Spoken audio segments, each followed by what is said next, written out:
This is Teresa Weatherspoon, better known as Teaspoon, and you're watching Real Fans, Real Talk. Live from the can. Vibe, you can. This is Real Fans, Real Talk. Real Fans, Real Talk. We as real as you thought. Real Fans. What's going on? Welcome to another live edition of Real Fans, Real Talk. Oh man, the summer is here. We are deep in the thick of things in this summer season. It's a whole lot of sports going on, a whole lot of action. I know we missed last week, so we're gonna double down this week. I got my brother back, fresh off the vacay. Let me introduce my co-host, my brother Eric Sanchez, aka Legend in Two Games. What's going on, man? What's really good, bro? Yeah, I was mad that we didn't record last week because we've been rolling. Things have been going so smooth, but I had to take a little time, rest and relaxation with the family. So we back to it today, though. Shout out to Hoopballer Scoop and Imani, because they was on the check-in. They was trying to get me to get Wheeler to co-host with me last week. They wanted to know if the Sanchez show was coming on. Yo, you gotta love our supporters, man. The way they go hard for us, man, there's nothing like it, man. So big shout out to y'all. We're gonna start the show off on a little bit of a somber note. I don't even want to go too deep into the sports before we send our condolences out to the family and friends of one of the upper echelon of actors of our time, Malcolm Jamal Warner. If you guys haven't heard already, he died while he was on vacation. He drowned.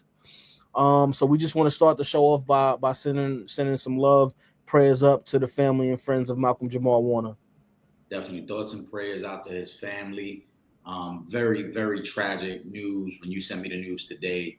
And then people at work started talking about it, man.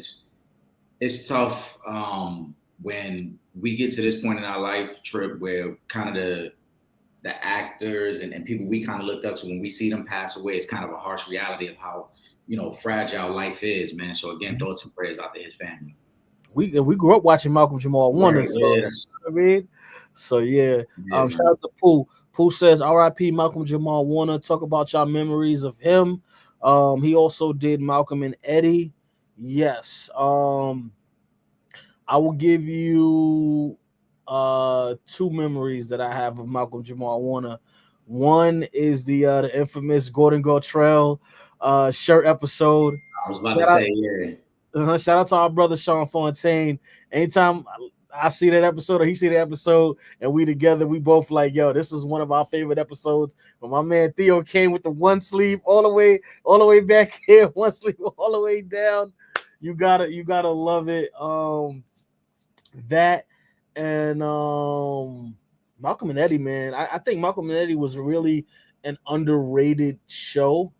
But nothing but love and respect for Malcolm Jamal Warner. He's somebody who we've seen him grow as a child actor up until now, because he was still working up until recently. Pooh, you mentioned the Malcolm and Eddie. He also had the Read Between the Lines. Was Read Between the Lines with Tracee Ellis Ross? They had a sitcom for a little while. I know he was just in one of them Fox shows. He was just in. So yeah, man, you gotta love Malcolm Jamal Warner, man. Yeah, like I said, it's tough. My most memorable, obviously, is that famous episode. You know what I'm saying, when the sister tries to do the shirt for him. But it's like I said, it's crazy. You get to a point in life where you realize, man, how much time has passed by. And you think back, that was over 30 years ago, that episode we're talking about. Don't age us, Eric. Don't age us. No, I know. But let's be real, because that's also the beautiful part of being able to get to this point where we at in life. We're not old men. You know what I'm saying? We at unk status right now. So, you know what I'm saying? And we cool unks at that. So it's always a blessing to be like, yo, I'm at that point where, you can have those type of memories. And then I think our supporters do such a great job of having them type of conversations with us when they do the comparison. Me and Will had talked about it a couple of weeks ago, because they were asking us about, the DMX era. They were asking us about, Pac's influence. And it was great to have that conversation. But again, it's also such a fragile reminder of like, yo, how quickly this thing could change, man. And it's shocking, man. You know, it's a lot of memories we can talk about with the show, but I still think I'm a little bit in shock, knowing that he was with his family vacationing. Shout out to Emrek, who's a great friend of the show as well. Emrek had actually posted the last footage that Malcolm Jamal Warner had posted on his social media when he was driving in the car, which was like, I think the day he was flying out. So it's a lot, man. But again, it's wow. It's thoughts and prayers to the family. There's not much more I could say at this point. Facts. You know what? While we shout out to Cliff, happy birthday, Cliff. Salute to you, bro. If y'all we speak about Cliff every so often. That's our technical director, you know, when we're in studio. So big shout out to Cliff. Happy birthday. And Cliff says he also played Hillary's boyfriend on one episode of Fresh Prince. Absolutely right. I remember that episode. So many great memories. If y'all haven't already, man, go back and watch some episodes of The Cosby Show. Go watch Malcolm and Eddie. You know, Malcolm Jamal Warner has done it all. I'm gonna just one last thing I'm gonna say. This is actually, I always felt good about this. So on the later years of The Cosby Show, when Theo was working at the rec center, y'all don't know if you remember that, Eric. So the school that we know how when they show the outside of the schoolyard, that's my elementary school. Wow. Yeah. So that, like, whenever I saw that, I'm like, oh shoot, I almost had to beat somebody up at that flagpole. Yeah, like I said, it's so many memories, and you know what I'm saying. That's being that was shot in New York, the connection, and again being a show that we kind of grew up on, and different time. You know, it might be tough for people now to understand what a show like The Cosby Show meant to us, where it's like you tuned in for it. You know what I'm saying? Like you locked in for it, and then you kind of grew up with the cast, and you had those like feelings of certain cast members in certain episodes. So again, it's one of them things that's very tough, and it's just a cruel reminder, man. Exactly. So again, condolences to the family and friends of Malcolm Jamal Warner. Salute to you, brother. And of course, again, happy birthday, Cliff. Yes, sir. Hope you enjoy, my brother. We gotta link up soon, Cliff. And congratulations to your Eagles. They got the SB for best team, and it was well deserved. Okay, I said it. It's out of the way. Don't talk to me about it no more. All right, let's get to some of these comments, man. Well, I mean, we still gonna ask a couple people still want to shout out to Ron Charles. He says, first of all, I want to say R.I.P. to the legend Malcolm Jamal Warner, of course, who passed by drowning. We all grew up on him. That's a fact. And then Ron says, is this a make or break season for Kyler Murray? Yes and no. It is a great question. Here's why I say yes and no. Because obviously Kyler Murray was a highly touted, draft pick. He was supposed to be upper echelon. We haven't really seen the consistency that we thought we would see from him. We have seen glimpses. We've seen, little spurts, here and there, but we haven't seen that consistency. And he does have the weapons now. So, he's been in the league a couple of years. So yes, this is a make or break season. However, at the same time, 2 years ago, what was I literally just lost his name. That for the Seahawks, that played for the Jets. Went to Michigan. Geno, there you go. Mm-hmm. Geno Smith.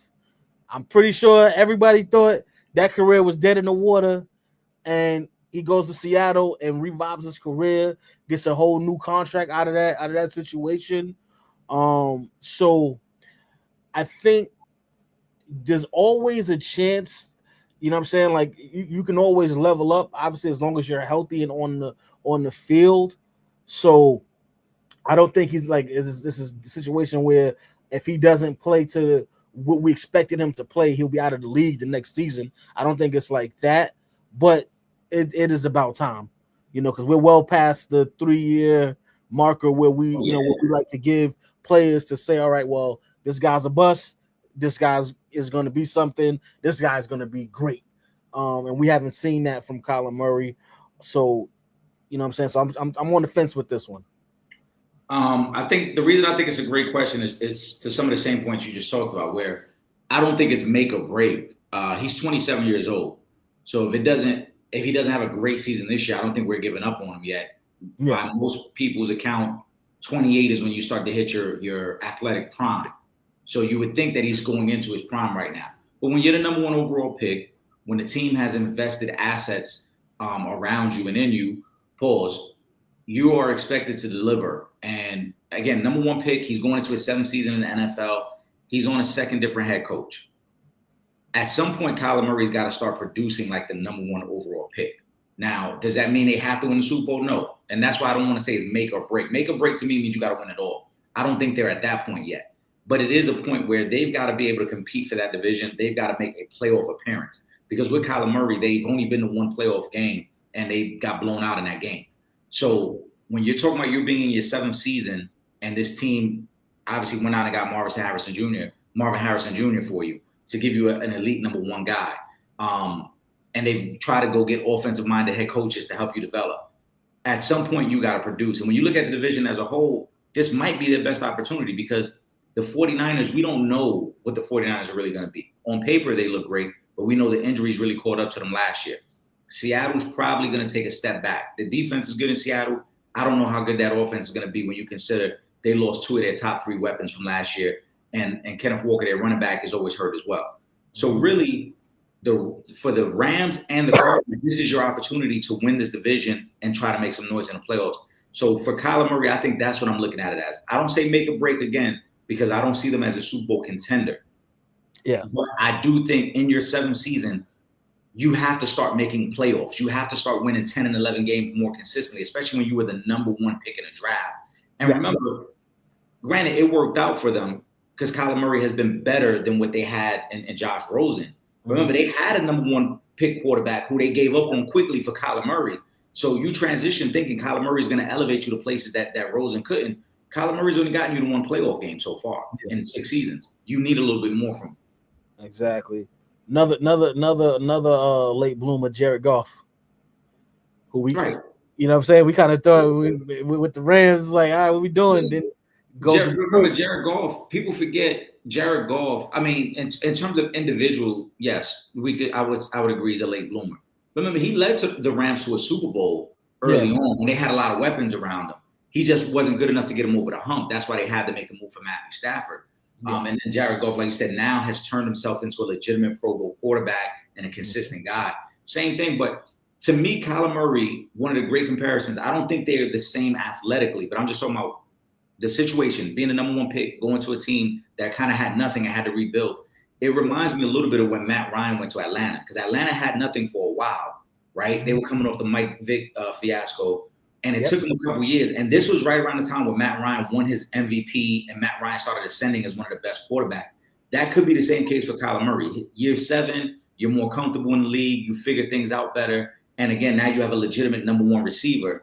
Similar to, again, you look at when Matt Ryan started taking off, Julio Jones was your guy. You gave me a number 1. Now I can take off first.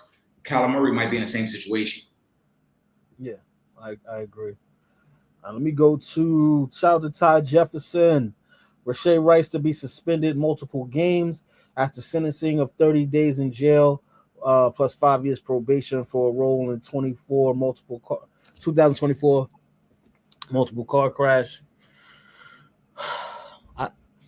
I hate having to talk about stories like this that have nothing to do with what's going on the field, because guys continue to make poor decisions off the field. I mean, the last thing the Chiefs need is to lose another wide receiver. So you know what I mean? Like, do better, man. That's honestly, that's all I can say in this situation is do better, bro.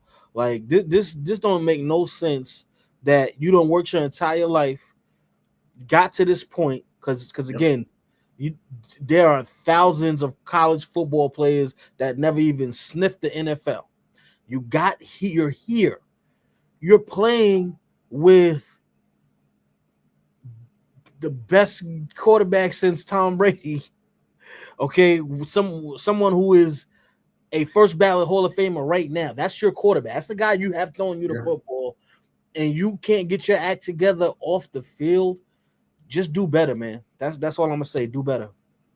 I agree. I think the NFL and the NBA to a certain extent, they do a great job of trying to warn these young men of the pitfalls that come with the fame and celebrity and the money of making the league. One of the things they got to start implementing is the reckless driving, because it's really becoming a problem in the NFL. And Henry Ruggs might be the most notable guy, obviously, who's serving jail time. But Rashee Rice was in the same situation now. Last offseason, we saw the rookie from the Minnesota Vikings who had just got drafted 2 weeks after being drafted, dying in a car accident. He was right here from the Maryland area. So this is one of the things I think the NFL teams are going to have to start doing a better job with. I know these are young men who like to have a good time, go out. There was recent reports about Shador Sanders that's been stopped at least 3 different times so far this offseason for speeding in residential areas. The league and these teams kind of got to put their arm around these young men and be like, look, I get it. You got a lot of money. You got the nice car. You want to show off. I get all that. I understand that. But you have to understand what's at stake here, because Rashee Rice is very lucky that it was only just a 30-day jail sentence and probation. Again, Henry Ruggs is the prime example of how far left this thing can go, right? And again, we saw a young man last year die that was just coming out of the draft, die in a car accident, where him and his friends were doing the same thing. Late night, leaving a place, they racing cars on a 2-lane road, and they lose control of that car and flip over, and he dies. And so for Rashee Rice and all these young men, you got to understand, it's cool. You got the nice car. You pulled up to the scene. You showing out. You flexing. It's cool. But don't leave that scene now and decide, hey, I'm going to do 120 and a 45 just because I think it looks cool, man. It's way too much to lose. It's far too much at risk for a couple seconds of speeding your car, bro. Talk to if you want to do 120, talk to MJ, see if he could get you a spot on his racing team and go on the track and do that. Don't do that on a regular highway. Listen, in Vegas, they have a Porsche racetrack where you could do that. You know, and then if you want to just do that in a regular car, go to Germany, get on the Autobahn, go to Europe where there's no speed limit on the Autobahn. You know what I'm saying? But don't, like I said, it's not worth it, you know, for God forbid what might take place in those 5 to 10 seconds where you decide, hey, I'm gonna see how fast I can push this car. And then again, Henry Ruggs, I mean, wow, we know the type of future Henry Ruggs had, and hello, it was like that. Hello, like yes, you're absolutely right. Perfect example. That's why I say get it together, grow up. You are here. You have made it. You made it. And the NFL can get you drivers, anything you want, you can get. Don't throw it all away, man. Don't throw it all away so you can go extra 60 miles an hour over the speed limit. Don't do it. Yep. Is Patrick Mahomes still best quarterback in the NFL? I don't even feel like I should dignify this with a remark. Okay, let's be clear. There is not a quarterback in the NFL that I would bet on over Patrick Mahomes. And you know Lamar Jackson is my guy. But there is not a quarterback in this league that I would bet on over Patrick Mahomes. Yeah, I think there's some great quarterbacks in the league. I think Joe Burrow, Lamar Jackson, I think Josh Allen's great. I think the young man down here in DC and Jaden Daniels is great. I think Jalen Hurts is great. You know, you got a lot of good guys who are that next level of guy who are very good. But again, if you're telling me put money down on the line, I would never bet against Patrick Mahomes because he's shown us time and time again. And I know people be like, oh, well, they lost in the Super Bowl. Yeah, they did. They lost in the Super Bowl. Is this why we having this discussion? Because he lost in a Super Bowl? He was the closest. Keep in mind, he was the closest any quarterback has ever come to three-peating. No quarterback has ever been in the third Super Bowl as a 2-time champion with the chance to three-peat. He was the closest. There were quarterbacks who had got close and lost in a playoff game or a conference championship game. He got his team to a Super Bowl. The Eagles were the better team. You saw it. But if you look at even his playoff losses, I still come away from the games feeling like, yo, Patrick Mahomes is still that guy. It's just they played a really good team. When they lost to Tampa in the Super Bowl, their O-line was decimated, and Tampa just beat up their O-line. When they lost to Philly last year, Philly's defense just dominated the line of scrimmage, and Patrick Mahomes, nobody could get open for him, right? But But other than that, you can't really point to too many times where Patrick Mahomes has let his team down in the playoffs. So to me, he is still the best quarterback in the NFL. I got 2 questions for you, Eric. And the first question is Travis Kelce still an elite top of the line tight end? If you're asking me, is he still a top 5 tight end? Yeah, but I think he's right at like number 4, number 5. Okay. I don't think he's a number 1 tight end. I'm asking you, is he the best tight end in football still? No. And there's no debating. No, he's not the best tight end in football. Okay, that's question number 1. Question number 2 is, what wide receiver did Patrick Mahomes throw to last year that was even a legitimate number 2 wide receiver? None. I mean, we talked about Rashee Rice was supposed to be his number 1, and Rashee Rice got hurt like in week 4, week 5. And he's not even a true number 1 wide receiver. The best receiver on their team last year was a rookie, was Xavier Worthy. Exactly. So that's I mean, they weren't, we can't overlook what they were. Their running game never really got established. We thought with Pacheco coming back, their running game would be better. It wasn't. He was hurt too. Right. He was hurt, off and on as well. So they never got the running game they thought. Kelce slowed down, and that's to be expected. He's in his 30s, a lot of great football he's already played, but he slowed down. And like I said, Rashee Rice supposed to be their number 1 receiver. He went down in like week 4, week 5. So the best receiver on their team was a rookie. I thought, and even with all that, and again, Patrick Mahomes didn't put up the numbers that most people would like to see him put up. But again, show me the quarterback you trust more in a playoff game. Show me a quarterback that you trust more in a playoff game with those weapons. Right. That's the real question. What other quarterback in this league do you feel like is taking those receivers to a Super Bowl? I mean, you can make the argument that Josh Allen might be able to, because Josh Allen has done it with a lot less talent the last couple of years. But Josh Allen hasn't done it yet. He hasn't been to a Super Bowl. So how can we say that? Right. You got to get there in order to say that. Who else? First of all, there ain't too many other quarterbacks in the AFC that have been to a Super Bowl in the past couple of years to even say that. So, and the quarterbacks that have been in the NFC, they've all had weapons. Jalen Hurts had Saquon Barkley jumping backwards over cats. You got AJ Brown, Devontae Smith. Like these guys have weapons. When they played the 49ers a couple of years ago. Yeah, Debo out there. Like these guys have weapons. Yeah. None of these guys. There's no quarterback right now that I feel confident enough that could take these core of wide receivers to a Super Bowl and win.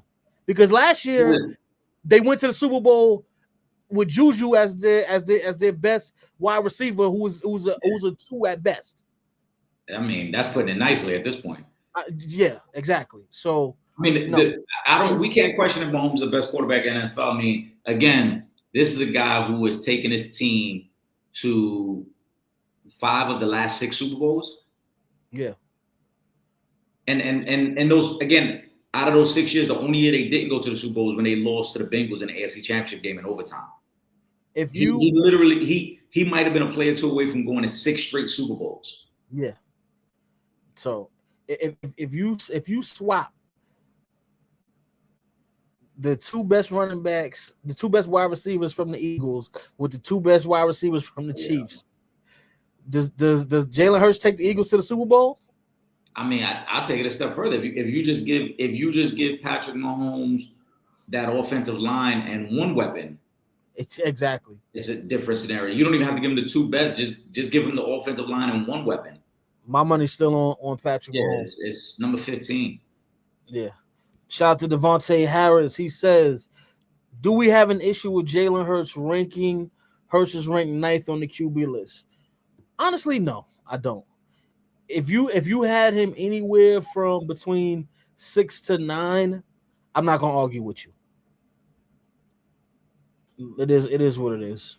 I'm not. That's just my opinion.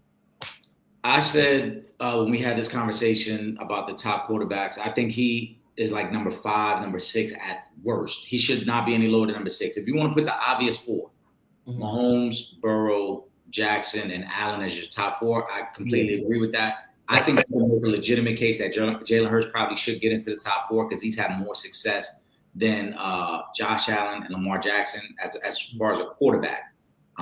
Getting the 2 Super Bowls, but granted, he doesn't have the accolades. Those guys are MVPs. He's not an MVP. So I get putting those guys ahead of him. But after that, I don't see who you can rank above him.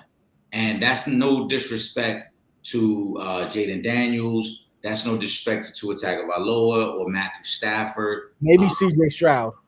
I would still put him above C.J. Stroud.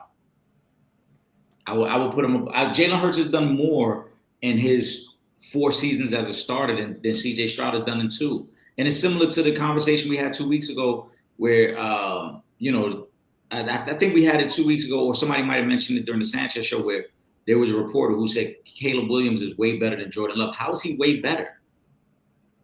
I'm not. There's no way I'm putting C.J. Stroud, and I think the argument goes the same way here. I'm not putting C.J. Stroud over Jalen Hurts. C.J. Stroud has 1 playoff victory in 2 years. He looked really good his rookie year. Last year, he came back down to earth. Jalen Hurts has been to 2 Super Bowls, and if not for the heroics of Mahomes in the first Super Bowl, Jalen Hurts might be a 2-time champion right now. You know what I'm saying? Like, Jalen Hurts has played really, really well. We could talk about the weapons. Big games, he plays well. We could talk about the weapons, and I get that. He's been very fortunate to have the weapons. That shouldn't be used against him, though, because the front office has done their job of getting him weapons. But even again, you look at his 2 Super Bowl performances. In his first Super Bowl performance, he threw for over 300 yards, multiple touchdowns. Yeah, he has played really well in big games. I would not put Jalen Hurts any lower than number 6 on any ranking. There you go. Cameron Key, what's going on? Thoughts on Shakur Stevenson versus William Zapata fight? Shakur definitely redeemed himself from the performance that we saw in his last fight. I'll say that. I thought it was a good win for him. Still not the fight we want to see, or one of the fights that I would prefer to see him in. But I thought he's back to where I was looking at him before this last fight, or his last 2 fights, really. Shakur's still an elite fighter. I don't think anything changed in my perspective from this fight against Zepeda. Solid opponent, but I don't think he's in a upper echelon or elite level fighter that would challenge Shakur in any way.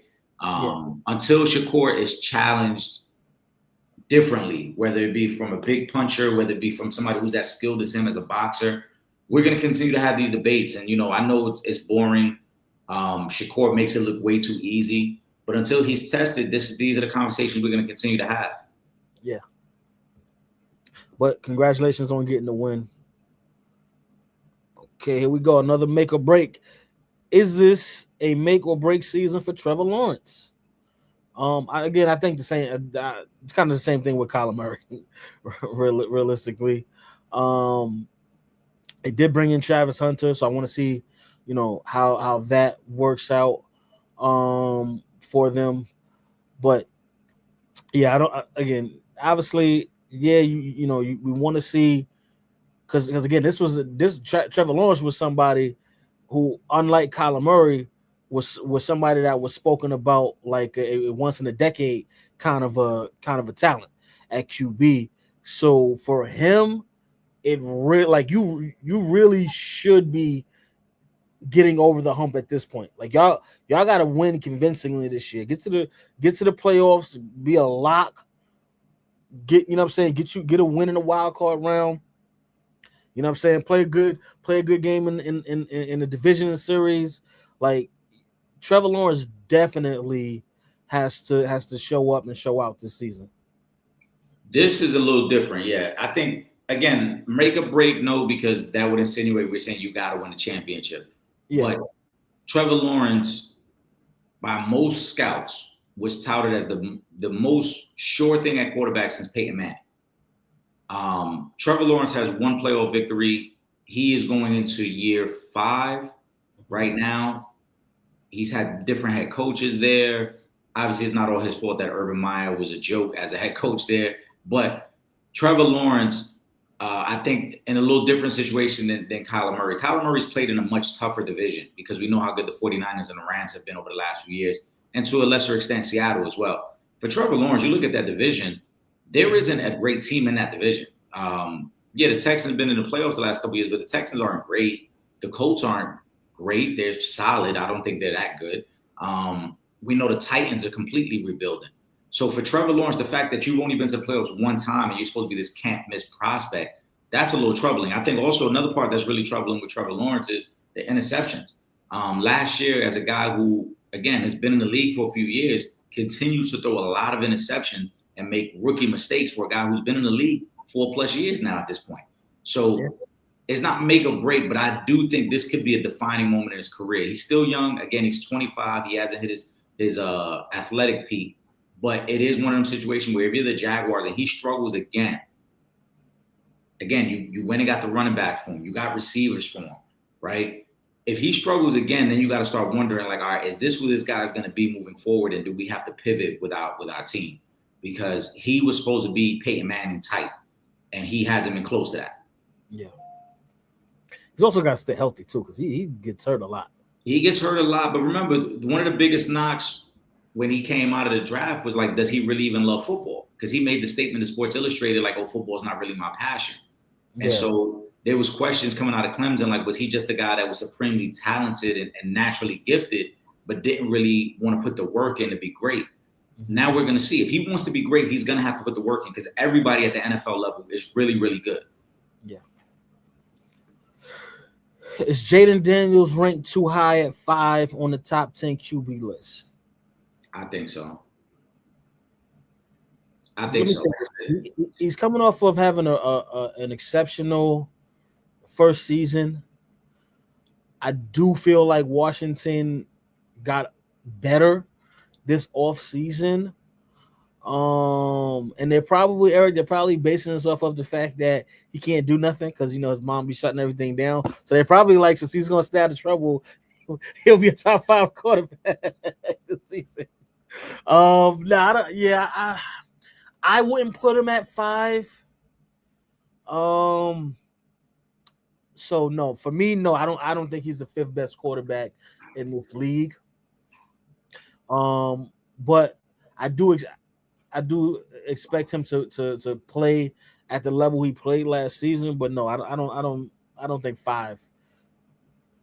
I don't think past 8, but 5. I don't know. 5 is high. 5 is very high, and that's why I keep saying, like, to put him at 5 is like disrespecting the work that Jalen Hurts has put in. Yeah, it's even to a lesser extent, right? And now, if you're asking me who would I rather build a team around long term, yeah, Jaden Daniels is probably one of those guys because again, he's coming off a rookie season where he had one of the greatest rookie seasons we've ever seen from a quarterback. Right. Yeah. And getting to an NFC Championship game, and you expect that he's only going to get better, and you expect that the weapons around him are only going to get better. Yes. But if you're telling me today that I had to start a team, there's no way I'm taking Jaden Daniels over Jalen Hurts. I'm just not doing it. I'm sorry. Jalen Hurts has shown me enough at this point in his career where I would put Jalen Hurts ahead of him, and I would have serious concerns. If you're telling me for one season, I had to put a team together for one season to try to win it all this year, would I rather have Jaden Daniels or Matthew Stafford? I think I would rather have Matthew Stafford because Matthew Stafford has shown me he can do that. Jaden Daniels hasn't shown me that. How is Jaden Daniels' rookie season any different in terms of like the expectations now than what we saw from C.J. Stroud after 1 year? Everybody thought C.J. Stroud was going to be great year 2, and it didn't work out that way. Mm-hmm. Yeah, I think and what happens here, Eric, why I believe that from 5 to 10 came out the way it was, and they're not giving Jalen Hurts as much credit as they should for the Super Bowl win because he didn't have that great of a season. I think that's what we're seeing here, where it's like, because again, I mean, obviously we know he got the rushing touchdowns, which is a big thing, but he didn't throw for 3,000 yards this past season. So I think they're putting more on the regular season numbers than winning. And I think that's why we have the rankings the way we have them. I mean, and I get it. If Not you to say do, order is, right, right. but I just, I just think if their overall thinking is we're ranking this based off of what we think these quarterbacks will be in the next 5 years, then I can understand that. But if we're saying today, give me a top 10 today, I can't put Jaden Daniels over Jalen Hurts today. Because if we were playing football today, I would rather have Jalen Hurts. Yeah, listen, we saw what he did in the Super Bowl. We saw what he did in both Super Bowls actually. Because even the Super Bowl he lost to the Chiefs, he still threw for damn near 500 yards. Right, he played great in that game. In the big moments, he comes to play. So I will give him that. That's why I said I think they're putting more on regular season performance than playoffs. And because that for me, that's the only way I could see how you have Jalen Hurts at 9 and Jaden Daniels at 5. Yeah, I guess. Let's go to Ron Charles. He says, which team is the biggest threat to the Eagles in the NFC? I mean, got to still be Washington. NFC as a whole or NFC East? Oh, wait. You talking about, okay, no, he just says an NFC. In the NFC as a whole, the Lions, maybe. I guess maybe the Lions will probably be the biggest threat. Maybe the Packers, because I feel like they're gonna take the next step this season. Other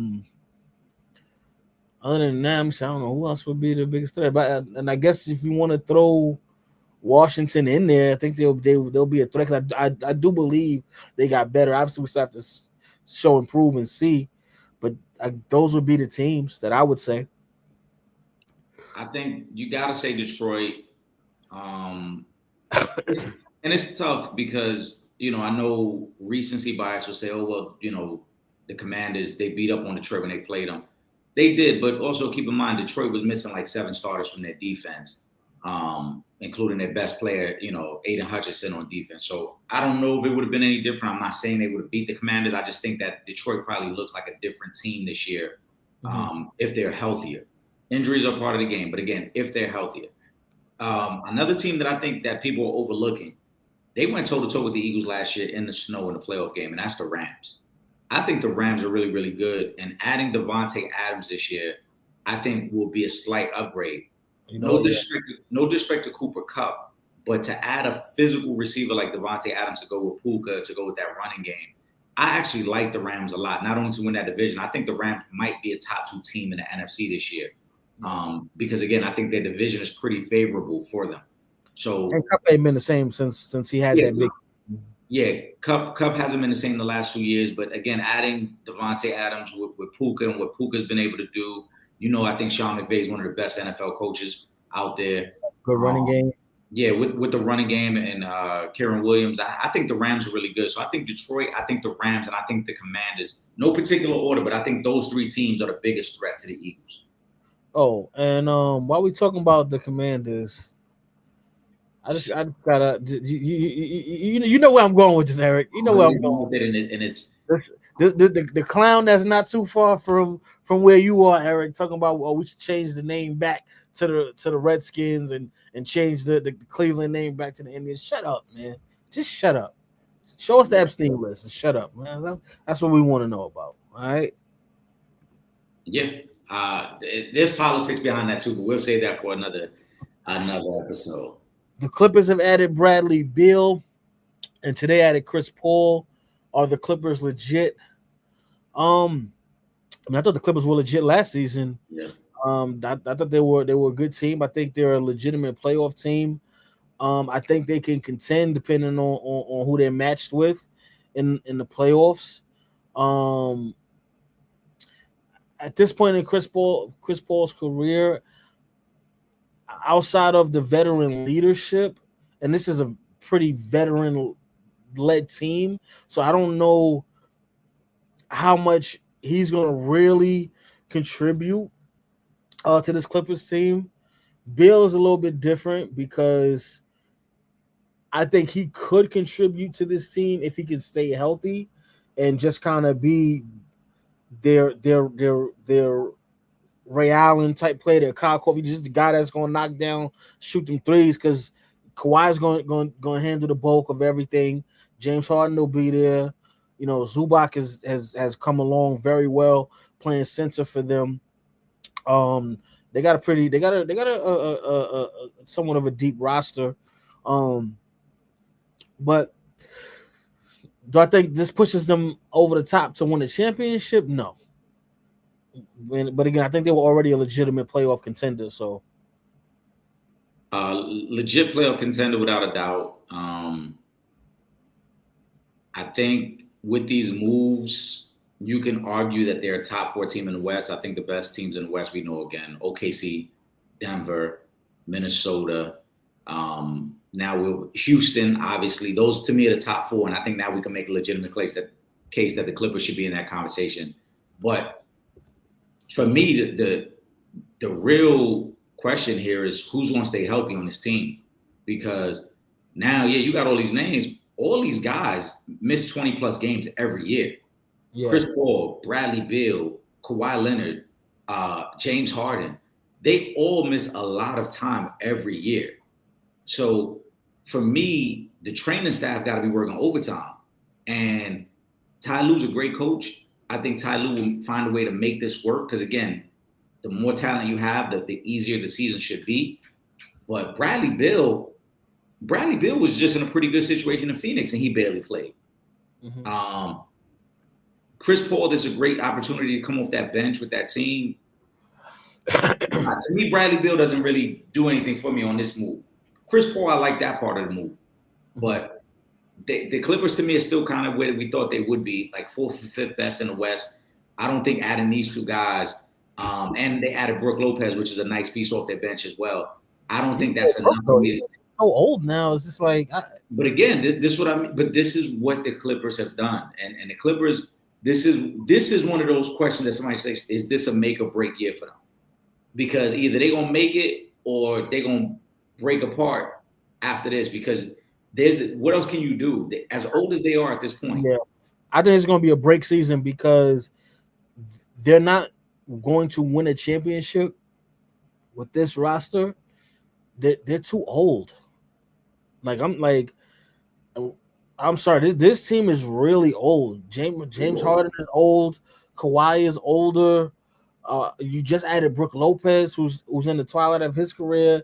Chris Paul, who's in the twilight of his career.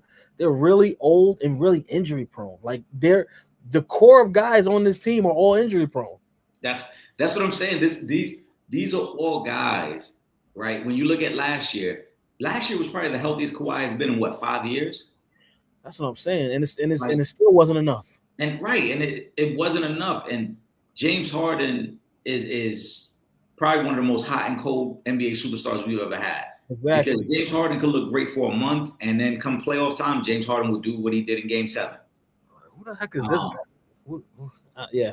So, Chris Paul, I think, is a great veteran addition to their bench, but is he going to be healthy come playoff time? Can Bradley Beal play more than 45 games? Well, that's the real question, right? That's what I'm not. And shout out to Will Gordon, because Will was one of the first ones when Bradley Beal was still in DC who said, "Yo, the dude is super overrated," and he's shown that he got that money, and there's nothing to prove that he's worthy of that contract. I'm sorry, and we love the athletes getting the bag, but that was a robbery what Bradley Beal pulled off. Yeah, I agree. Shout out to Pooh. She says the injury / RG3 beef. How did it all start? And Shaq said he's gonna punch him if he don't leave her alone. It started because RG3 was out here clout chasing, trying to get them clicks up. Because now he in the media and he wanted to get, how like Skip Bayless got LeBron. He trying to get Angel. He trying to make Angel Reese his LeBron James. And it's like, bro, you doing way too much, my guy. Like, it ain't even like you accomplish anything crazy during your stint in the NFL. All right, let's be clear. Like your highlight, the highlight of your career is winning the division that 1 year with Washington, and then getting injured and pretty much. I mean, you lingered around a little bit for a couple of years, but it was pretty much over for you after your rookie season. So you ain't even really accomplished nothing in the league. Angel Reese been in the WNBA for a season and a half, and is damn near the all-time leader in rebounds in a season and a half. Like you gotta stop, man. She didn't made 2 all-star teams right now. Like just give it up. And then you out here, you think it's okay because you didn't originally make the post, with the whole monkey situation thing, but you still posted it on your platform, which is just as bad. Yeah, I was about to say that's just as bad. Like, circulate. Yeah, you could have posted. You could have talked about it without circulating it on your platform, which is a huge platform. So, you corny for that. And I'm very much so with Shaq. Now, I ain't gonna punch RG3 in the face if I see him. That's Shaq's job. But I'm all for protecting our black women. Like we not about to sit up here and do that. And as a brother, you should be ashamed of yourself. I know you on the other side. You married to a snow bunny. You know what I'm saying? Where's Dr. Umar when you need him? But you know what I'm saying? We can't have you out here disrespecting our black women, man. I'm sorry. Yeah, it started with that post. It escalated because he exaggerated a conversation. He claimed, I spoke with Angel Reese's people. When Angel and her mom both came out and said, you ain't never speak to nobody in our camp. Because they don't rock it anyway, so why would somebody speak to you? Yeah, I mean, but that was the prime example of doing it for clout. Because if you were just mad about the original post, then you speak on the fact that you're mad about the post, but don't make it seem like you tied into the inner circle. And that you got like exclusive conversations that nobody else heard, like that, and Shaq was just protecting Angel Reese. Angel Reese is an athlete under Reebok. Shaq has already said LSU alum as well. Right. You know what I'm saying? LSU and they have, their own relationship away from basketball and stuff. So kudos to Shaq, but RG3, I feel like he's become this clickbait type, sports character now. Because him and Ryan Clark went at it recently. He's gone back and forth. He's made some comments about other guys in the league and quarterbacks. And he's becoming like this guy who's looking more for shock value than quality content. Yep. Yeah. So it is what it is. Another guy that's former QB in the media space now. Cam Newton. Shout out to Devontae Harris. He says Cam Newton leaves Jalen Hurts off his top 10 list. Terrell Owens calling out Cam for hating on Hurts. Here's my thing. That's his personal list, and he doesn't have he doesn't have Jalen Hurts in his top 10. I'm not gonna be too mad at him for his personal list, but if you're trying to say that there are 10 quarterbacks, or because I don't know where he had him on his list in the league that are better than Jalen Hurts, then I gotta draw the line and say, nah, man. Now it does sound like you got some type of issue you have with him, which it just hasn't been seen yet. But yeah, that I'm not. I don't believe there's 10 quarterbacks that should be ranked ahead of Jalen Hurts. There's 8 divisions in football. Even if Jalen Hurts isn't the best in his own division, even if you want to say Jaden Daniels the best, that would make him the second best within his own division.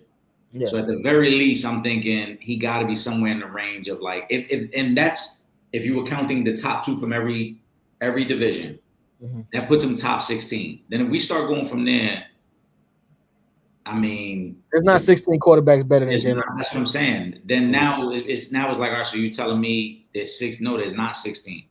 And then if we like I said, comb through the list, the most obvious are the top 4: Mahomes, Allen, Burrow, Jackson. Yeah. Outside of that, I mean, you're not putting Caleb Williams, you're not putting Jared Goff, you're not putting Jordan Love, you're not putting Baker Mayfield, you're not putting whoever the hell the quarterback for the Saints is going to be this year. No. You're not putting Michael Penix over him. You're not putting Kyler Murray over him. Like, stop. You're not putting 10 guys over Jalen Hurts. That's what I'm saying. That's why it's like now it sounds like there might be some hateration this dancery. Yeah, and you know, I agree with you. We got to respect everybody's opinion and their list. And listen, Cam Newton at his peak was a great quarterback. He had about a 4 to 5 year window where Cam Newton was one of the best quarterbacks in the league. Absolutely. The stats show that he won an MVP. He led a team to a Super Bowl. So I'm not going to pretend to know more football than Cam Newton. That's why I give him a little bit of grace, though, because unlike RG3 coming at Angel Reese, where RG3 really have not accomplished anything, Cam Newton at least is an MVP level quarterback and was a top quarterback in the NFL for a couple of years. RG3 has not ever been that. No, I get all that. But I would still say this. Again, I don't pretend to know more football than Cam Newton. I never played at that level. But I do watch football every Sunday. And you ain't going to tell me that there's 10 guys. Huh? I said I do a lot of betting. I do a lot of betting. All right, the FanDuel account proves that. There ain't 10 quarterbacks that are better than Jalen Hurts. Nope. So let's cut that out right now. Not at all. Another big boxing fight. Pacquiao versus Mario Barrios, which ended in a draw, majority draw. I thought that was kind of corny. That the fight ended in a majority. Like, I don't ever want to see a boxing fight end in a majority draw. Like, I think that's the worst decision that you could get. But I mean, it's old man Pacquiao now. Like, I don't know.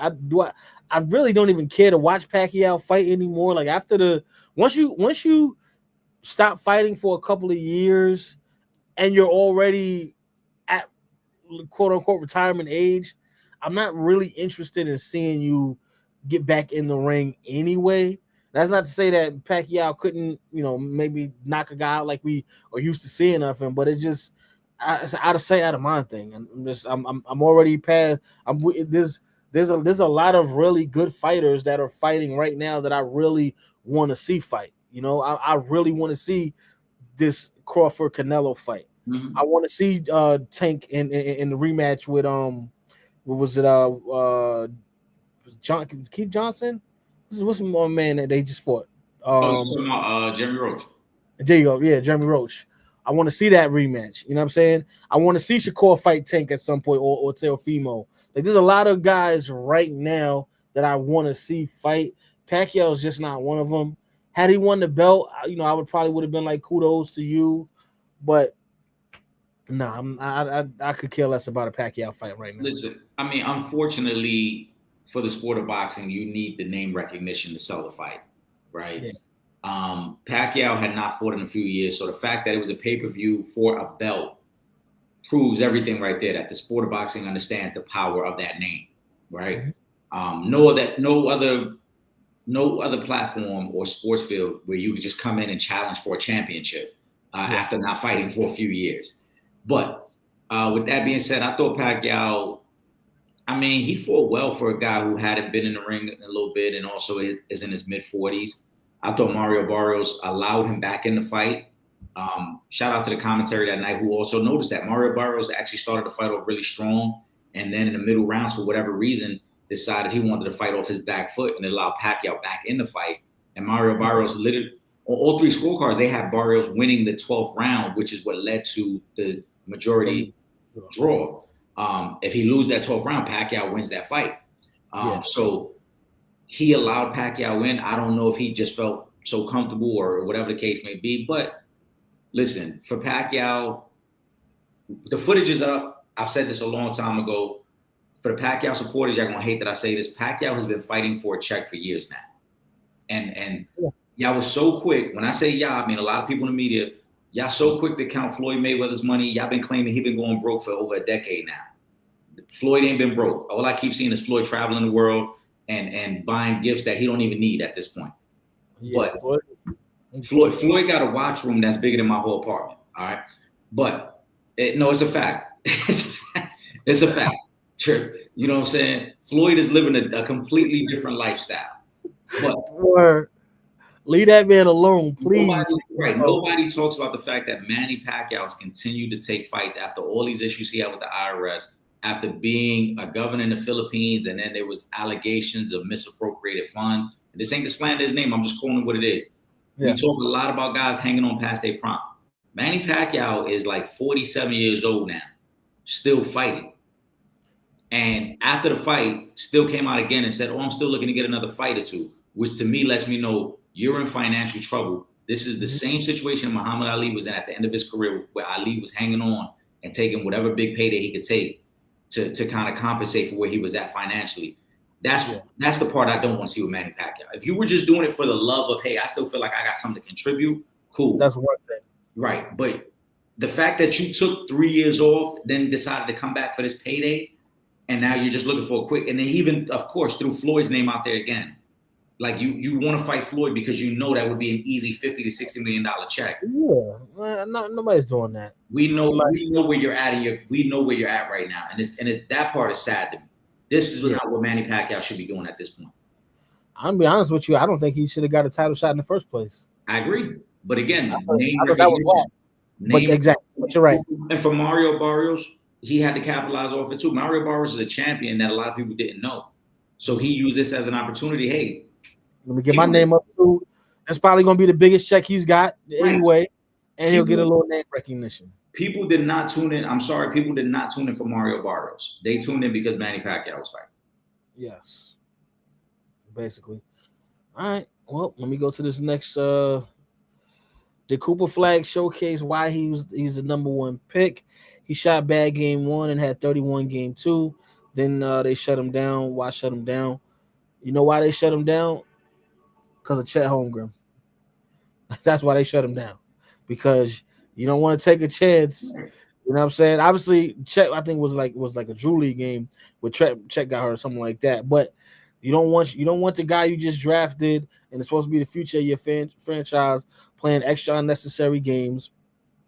Well, obviously, we saw what he could do. You said he put up 31 in the second game. His first game was on par with what we saw from Wemby last year when he played his first game in the Summer League. Then he played the second game and was like, this is what we was talking about. And then they shut him down. So it's on par. You know what I'm saying? Like, he's in a good situation. Yeah, he was supposed to be the number one pick in this draft. Yeah, the Cooper Flag showcase why he's number one pick. I think he showcased that last summer when he played against the Olympic team. And them dude, and at 17 years old, Kevin Durant was like, nah, he ready now. He different. Right? They would at 17, they was like, nah, the kid is ready right now. But the reason you shut him down, Devontae Harris, is as Trip mentioned, one, injuries. You don't even take the chance of him rolling an ankle or straining a hamstring, pull hamstring, anything like that in a summer league game. But the second part of it, remember, Duke's season ended in late March. We're now in July. The season isn't going to start to October. You wanted him to still at least get a little bit of game action in between now and the start of the season. Because, again, he hadn't played in any meaningful basketball since Duke got eliminated from the tournament. So you give him an opportunity. He gets 2 games in with a couple of teammates that may or may not be on the team. But more importantly, he gets to see what the system is going to be. Because the summer league coach is going to run the same offense that Jason Kidd is going to run with the pro team. And he gets an idea and a feel for it. And now you sit him down and he starts working out with his teammates and gets ready for the season. But I didn't need a summer league to know why Cooper Flag was going to should be the number one pick. No different than like we talked about last year. I didn't need summer league to know Wemby was going to be the best player coming out of. 2 years ago, I didn't need Wemby to show me he was the number one guy in summer league. We know what he's going to be. He's going to be an absolute impact player from opening tip. Pause. So they good with Cooper Flag. Todd Jefferson says Sam Darnold ranked 72 in the NFL top 100 list. I mean, is the question, should he be ranked higher or lower? I mean, we're not about to go through 71 players to debate if Sam Darnold. I'm sorry, I can't pay the $5 on that one. No disrespect to Sam Darnold. He had a great year last year. I'm gonna assume you're properly ranked at 72. I'm just You gotta think too. I mean, this Sam Darnold ain't no spring chicken either. Yeah, Sam Darnold been in the league like 9 years at this point. Yeah, like congratulations, like you said, he had a great year. But yeah, I don't know if his career year should he be ranked higher than 72? I ain't about to go back and forth with you, Eric, about Sam Darnold's ranking. Next thing you know, we argue, should he be ranked top 50? Nah, he's 72. If he don't like that he's 72, he could play better again next year. Maybe he'll bump up from 72. Exactly. Let's go because this is actually a good one. I've been waiting to get to this one. Clarissa Shields challenges Layla Ali. I got 15 million for you. Layla is 47 years old. Who would you roll with? Well, obviously, Layla Ali is 47 and hasn't fought in what, 10 years, 15 years? 15 years. About 15 years. Like, obviously, I'm gonna go with the GOAT who's currently kicking ass and taking names in that situation. Now, if you asking me, both fighters in their Coach Shields is in a prime now, but if you're asking me a prime Clarissa Shields versus a prime Layla Ali, I don't know who wins. I'm gonna be honest with you. I think it's gonna be a hell of a fight. But right now, I gotta give the edge to Clarissa Shields. She's way younger. She's active. I'm not gonna disrespect her and pick Layla Ali. Now, if Layla Ali came in there and they fought and she won, rumble, young woman, rumble is all I can say.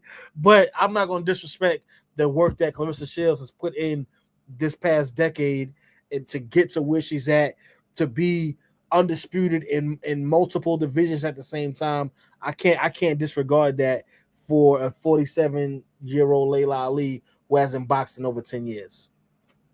Yeah, there's no way at this point you wouldn't take Clarissa Shields. She has been the best women's boxer. I mean, what we want to say, last 8 years, 10 years, pretty much since she won Olympic medals. I'm about to say, so she got in yeah, and no disrespect to Layla, because Layla's a legend in her own right, and what she did for women's combat sports, not just boxing, but combat sports, deserves all the accolades. But you're talking about somebody who hasn't fought in over a decade to get in the ring with arguably the best woman right now in the sport. It's not even right. It's not even fair. And then again, it's a massive age difference as well. Do I even want to see that? Can Layla go 12 rounds now? I'm gonna tell you what I didn't like about it though, right? To me, it came across as gimmicky because Clarissa Shields is an amazing fighter, and I get the promotional side of things. And this is all really being marketed in together so that people will tune into the next fight she has coming up, which I believe is next weekend. Yeah. So it's kind of like a way of like, hey guys, pay attention to me, because if you weren't a Clarissa Shields fan, now you know her name because she said, hey Layla, I got the 15 million, right? Yeah. It's gimmicky in that aspect. I really would love for Clarissa Shields and Layla Ali to have a sit down and kind of hash out whatever discrepancies they have, because I don't even think they got real beef. No. I think it's one of those things where you have the older guard. Yeah. I think it's one of the issues where you got one of the older guards who's being critical of the current generation. And instead of the current generation saying, hey, look, I respect your opinion, she's barking back now. Yeah. But I wouldn't want to see them fight. I don't care how much money's put on the table. I would not want to see them fight. Because here's the thing. Okay. I mean, there's always a chance in the fights anybody can win a fight. Mm-hmm. But what does Clarissa Shields gain from beating a 47-year-old Layla Ali who hasn't boxed in over 10 years? Nothing. We're not going to come out of that fight. If she wins that fight, we're not going to come out of that fight saying, well, one, we already feel like she's the GOAT anyway. But if you come out of that fight and you beat Layla Ali, you don't get no extra brownie points for beating a 47-year-old fighter who hasn't fought in over 10 years. You don't even get props for that. Like, or you get the paycheck, which is great. You get 15 million or whatever. It'd probably be your biggest pay, Coach Shields' biggest payday, but you don't get nothing from that. You know what I'm saying? Like, bragging rights, maybe, but do you even get bragging rights because you didn't fight her in her prime?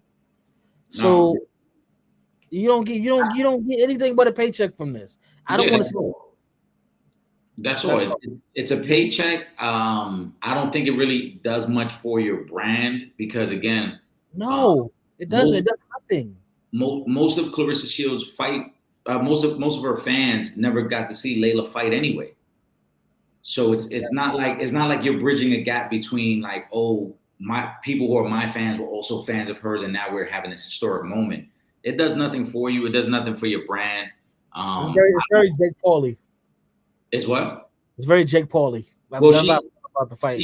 She tried to use that as a reference point where she said, well, if Jake Paul can fight a 50-plus-year-old Mike Tyson, why can't I fight Layla? Well, the biggest difference is Jake Paul has never been the best in his sport, and Jake Paul just started training 6 years ago. Yeah. Clarissa Shields has been training for over 20 years. It's been the best in the sport for the past 10 years. Layla Ali has been out of the sport for more than 10 years. So most people didn't even really want to see Jake Paul versus Mike Tyson. No, a lot of people didn't. But again, we understood the showmanship of it because, again, Jake Paul hasn't trained that long. Yeah. We're talking about a guy who just started taking the sport seriously 6 years ago. Exactly. Yeah. We're not talking like if Jake Paul was. Consider it this way. Imagine if Deontay Wilder called out Mike Tyson right now. I'd be like, come on, bro. Like, you a former Olympian. You've been this level. You've been fighting at this level for over 15 years. Mike Tyson been off the sport for 15, 20 years. And now you want to fight him? Yeah, stop. It ain't the same. So this one, like I said, if Clarissa Shields want to do something real dope. It looks bad on Clarissa Shields that you going this hard to try to get a fight with a 47-year-old Layla Ali.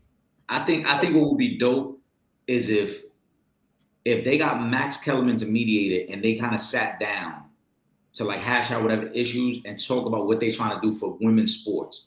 If they did something like that, I think it'd be dope because then I think that'd be the perfect combination of Layla Ali and the older guard and one of the true first women that really pushed women's boxing. Because her and Christy Martin are two of the biggest names, I think, in women's boxing who pushed it early on. And now Clarissa Shields, who's now carrying that torch for the next guard and next generation of women's fight. I think something like that would be dope. Yeah, I agree. Something I don't agree with, Caitlin Clark winning the ESPY for best WNBA player. Are they forcing her pause down our throats? I'm glad you put the pause in there, Ty. So, I mean, I was still going to say pause anyway. But hell no. Hell no. No. Okay? No. She is not the best boxer.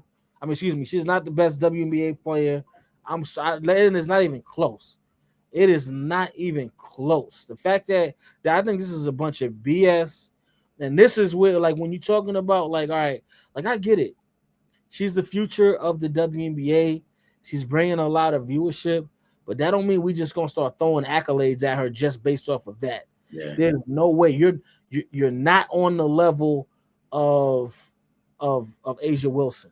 I'm sorry. You're not that. You're not Breonna Stewart. Okay? There are so many players like she's not. I'm sorry, she's not the best WNBA. Like, you didn't even make it to the finals last year. You didn't make it to the finals and lose. Like, you didn't even like. What are we talking about? How is this even a discussion here when Asia Wilson has been doing what she's been doing for the past couple of years, and you couldn't even lace up Asia Wilson's sneakers. And I'm saying that in the most respectful way I can because I do think Caitlin Clark is nice, but you ain't in the upper echelon just yet. You got some ways to go. You can't be in upper echelon and you averaging 5 and 6 turnovers a game. I'm sorry, that ain't gonna cut it for me. Asia Wilson is the best player in women's basketball right now, and if you're not gonna give it to Asia Wilson, then that award should have went to Breonna Stewart. For her leading the Liberty to their first title this past season, but that award should definitely not have gone to Caitlin Clark. I mean, this is a very simple discussion. If you win MVP of your league, how are you not then the best player? I don't get it. That's the part I don't get because. If we want to say most impactful, that's a different conversation. Yeah, Caitlin Clark may have been the most impactful. That's not what the award was for. The award was not right. The award was best WNBA player, and I think that should go to a woman who just was MVP of the league. Yeah, the only other thing where I would be like, if it doesn't go to the MVP of the league, if you gave it to the Finals MVP. That's the only other one where I'll be like, all right, I still feel like Asia Wilson is the best player, But you know what? This team won, and this team was the Finals MVP. Yeah, right. So I'm not gonna be mad if you gave it to her. But to Right. give it to Caitlin Clark is just like no. It really is them trying to force her at us Right. and make us love Caitlin Clark. And I'm sorry, you're not it. We sat up here a couple of weeks ago and we're talking about how we felt Paige was better than Caitlin Clark. I still believe Paige is better. You know what I mean? So come on, man. What are we doing? Y'all just, but I mean, we know they just be giving away awards sometimes too. So I you know, what can you say? Cameron Key says, any issue with the list? Mahomes at 1, Allen at 2, Burrow at 3, Lamar at 4. I mean, we kind of been talking about this. Daniels, Stafford at 6, Herbert, Goff, Hurts. My only issue would be Hurts should be ahead of all of these other guys. You know, that's all. I mean, now, I mentioned. Excuse me. After Lamar, Hurts should be up there. That's my only issue with it. Other than that, As I said, I think you can make it. If you're talking just going into next year, you can make a serious case for Matthew Stafford over Jaden Daniels. But that's only if we're talking just next year. If we're talking future of the league, obviously Jaden Daniels is above Matthew Stafford. Justin Herbert for me would fall back a little bit, just because Jared Goff has done more. Baker Mayfield has more playoff success than Justin Herbert. So Justin Herbert on talent alone is a really good quarterback. I think everybody on this list got more playoff wins than Justin Herbert. I'm just saying, but I mean, again, I believe so. I believe everybody on this list got more playoff wins. This is why I don't understand these lists, because if we're basing it off of like, the future, right? Like if you're gonna say Jaden Daniels is 5 and Herbert is 7 because their future perspective is better. All right, cool. Then how is Jalen Hurts behind Matthew Stafford then? Because the future for Jalen Hurts is much brighter than Matthew Stafford. Then if we're using current, again, then Jalen Hurts should be above Jaden Daniels because Jalen Hurts has done more currently than Jaden Daniels. So that's where it gets tricky. Shout out to Baker Mayfield. He's another guy. We talked earlier about Kyler Murray and Trevor Lawrence. He's another guy who kind of reinvented himself and is living up to, being the number 1 pick. And he had to deal with a lot of nonsense. He heard the critics and he corrected himself. He made himself into an elite quarterback. Facts. All right, y'all starting us up. I knew. We're 1 hour and 12 minutes in. Shout out to Scoop Hoop. He says, expect Marcus Smart to make an impact on the Lakers. Seems like hasn't played much since Boston. Well, he was dealing with some injuries in Memphis. But I honestly, I do think he's going to make an impact for the Lakers if he's healthy, because we are talking about somebody who's only 2 years removed from being a defensive player of the year. And the biggest, one of the 2 biggest holes that the Lakers had in their roster was a defensive guy who can cover the perimeter.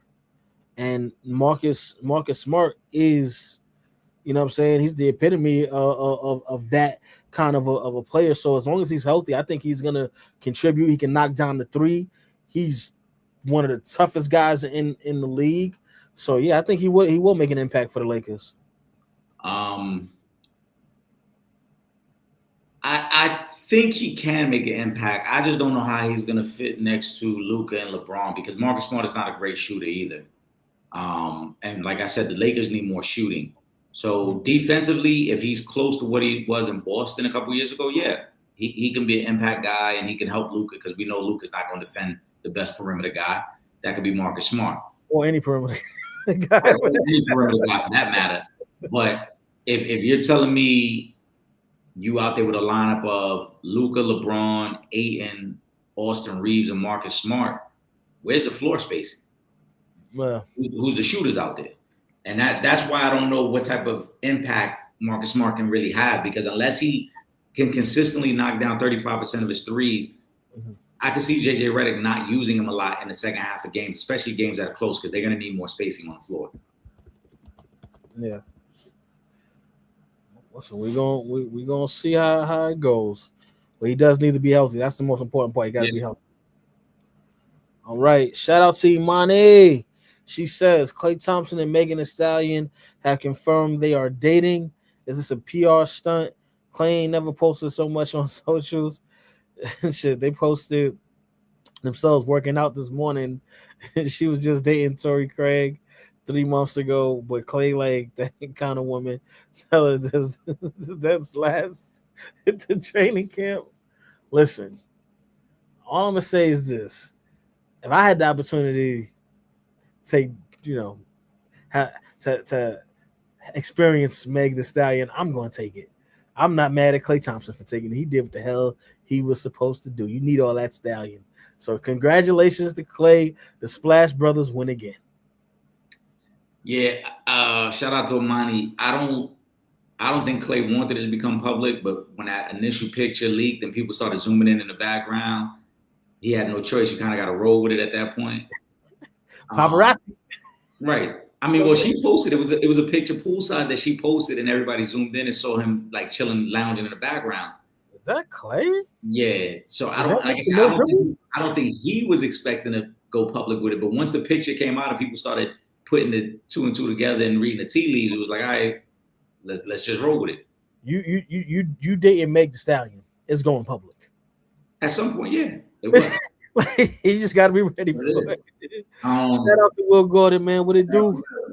I think they will last the training camp because what's going to happen is, I promise you, they will be spotted in a skybox at one of the Dallas Cowboys games. One of the first 2 or 3 weeks of the season, they will be there. Mm-hmm. And so NBA season starts in October, which means they in training camp in September, they'll be dating and they'll be at a Cowboys game. Now is this gonna be like with Taylor Swift at the Chiefs games? Every time you see Meg at a Dallas game. She is from Texas. She's from Texas, but probably not. NFL is different because there's only, you Sundays. You only got to be there on Sunday. Well, yeah, that's true. That's a lot of games. NBA game is like, how many games she gonna make it to? Yeah. Hoop Ball Scoop says Shea won the ESPY for best male athlete. Is Shea on a legendary run? I would say so. MVP, NBA championship, Finals MVP. The only thing that would have made that run better, which obviously I didn't think was going to happen, would have been if Canada had won the Olympic gold this past summer. That's the only thing that would have made this run more legendary. Because again, we don't see guys get regular season MVP and then win the championship and then get Finals MVP. You know what I'm saying? Only the best of the best. Yeah. You know what I'm saying? So the LeBrons, the Stephs, MJs, you know what I'm saying? Not everybody has those kind of runs. And not only is he on that type of run, but he's on that type of run with a team that's so young. Realistically, you know what I mean? This OKC team could be a top team in the Western Conference for at least another 5 years. Yeah. Before, when you got to re-up again, because now that you got Shea, Chet, Jaden Williams just got his new deal, you ain't gonna be able to bring all them guys back again after these contracts expire. Somebody gonna have to be the odd man out unless they're taking a pay cut. And they're so young, I don't see none of these guys taking that kind of a pay cut. I mean, Shea's on a legendary run. Ironically, the MVP of the NBA wins the ESPY award, but but Shea had a great. They got it right on the men's side. It's just the women's side they didn't get it right. Yeah, but I mean, it's a legendary run, and it's well deserved because he's a guy I think that's put in the work, and we saw that this year. So shout out to Shea on that. Facts. Yo, Will, the people calling for you, man. What up? Come rock with us, man. You always welcome to come on home, Yes, man. Sir. All right. Shout out to Will Gordon. Dame Lillard going back to the Blazers. He clearly don't want to win a championship. When I saw that, I'm not gonna be mad. I'm not mad at Dame for going back to Portland because he spent so many years in Portland. But I just felt like, man, if you wanted to go back to Portland, you could have ended your career there. You got a golden ticket right now. You are you are officially invited into Willy Wonka's chocolate factory with the golden ticket. You could have gone anywhere you wanted, signed a 2-year deal and play for one of these contenders, try to get yourself a championship, and then go back to Portland. You got all of your money. This wasn't like an Ayton or Bill where they got a lot of it, a nice chunk of it. No, you got every dollar on your contract coming to you. You could have signed anywhere, Dame. I would really have loved to see Dame contend for a championship. Obviously, he's going to be out at least until like April, May. But I didn't think that his career was going to be over. So you got time to go back to Portland, man.